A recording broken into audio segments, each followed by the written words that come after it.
name is Darrell Oaks, a student of social welfare, and what we're here to talk about today is one of the unutilized social welfare programs. Not only am I going to talk about what's not used, and it's like its availability. I have experience as a single father, and I know that there's a big problem with single fathers finding any type of help. The social welfare program does have help out there. It's the literacy about finding the help that is the problem for the single father. Since 1960, there has been a 900% increase in single family homes headed by fathers.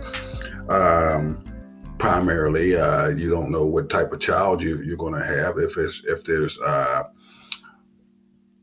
females, which I had 3 females.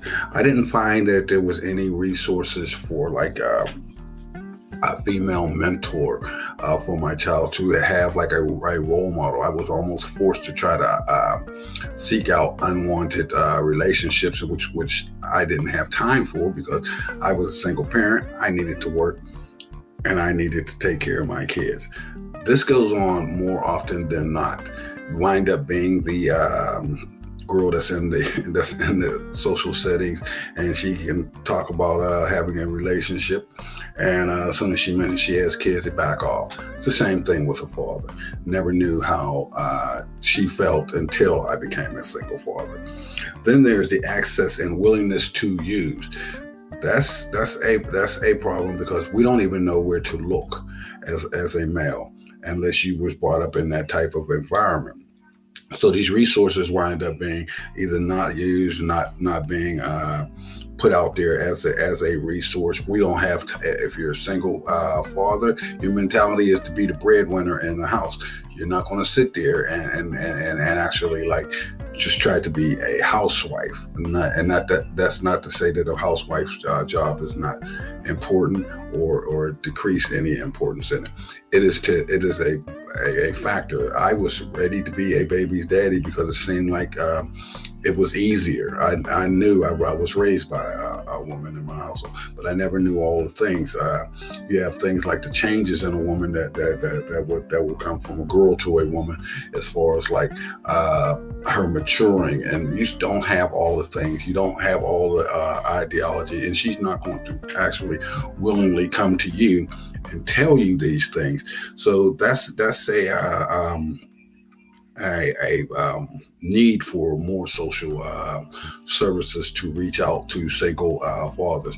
Now, there is programs coming up now that is a father's initiative, and it was initiated by the government that cited the fact that, okay, this is a change, and you don't want fathers walking away from their responsibilities and taking care of everything, because we're pretty much capable of doing that.